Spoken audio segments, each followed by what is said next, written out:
Сәлем достар, бүгін мен сіздерге түскі асқа немесе кешкі асқа дайындалатын тағам түрін жасап көрсетемін. Ол үшін бізге ет керек, және тәтті бұрыш, картоп және спагетти керек.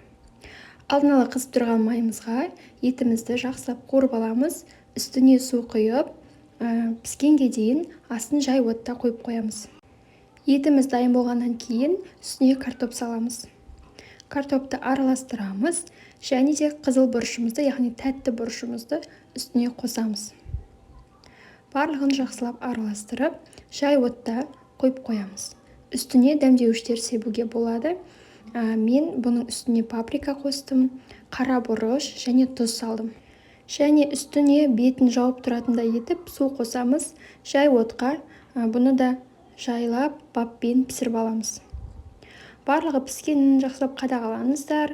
Картоп піссе, онда барлығы дайын болды деген сөз. Суымызды қайнатып аламыз жақсылап спагеттиді пісіру үшін. Ішіне лавровый лист саламыз, дәм беру үшін. Қайнаған күтеміз. Қайнағаннан кейін екіге бөліп спагеттиімізді саламыз.